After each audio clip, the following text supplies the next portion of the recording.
Lesson 98, the National Anthem of India, Jana Gana Mana, written by Rabindranath Tagore from Learn Violin Fast, Book 2.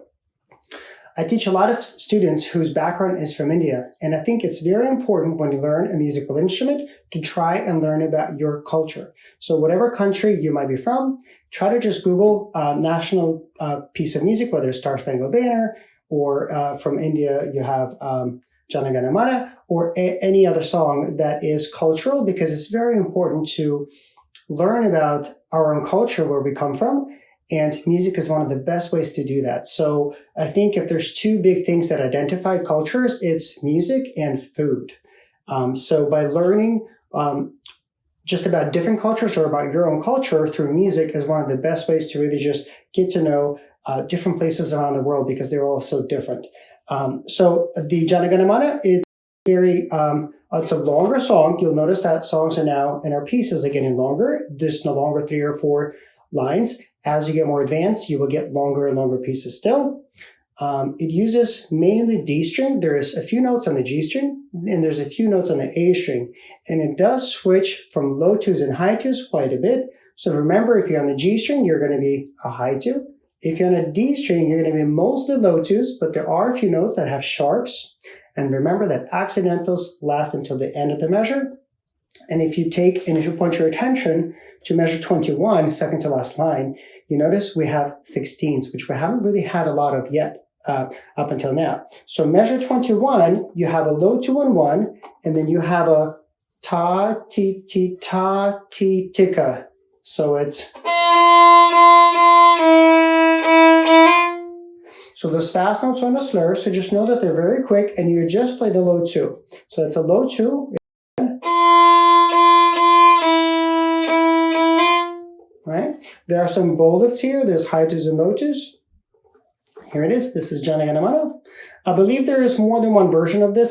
This is a slightly simplified version so that beginner students can learn this. Just know that there are more accurate versions. This is, again, just to make it easier for everyone to play. And there are some places where you have to use your pinky. There's a lot of... Right? Those should not be... Those should be pinkies. All right, so be mindful of low and high twos, be mindful of pinkies, and some lifts. Here's Jana Gana Mana.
And one other thing that we haven't really spoken about is breathing. Now, a lot of people will say that, well, you play a string instrument, you don't have to breathe. It's not like you're singing or playing a woodwind or brass instrument. And although all those things are true, one of the most musical things that we can do is breathe. So, for example, when we begin speaking, we usually take a breath. I want to go, right? Or I'm learning to play the violin. So I don't know if you noticed, but in the future lessons, when I begin playing, you'll notice how I count off and I take a breath, a small breath through my nose.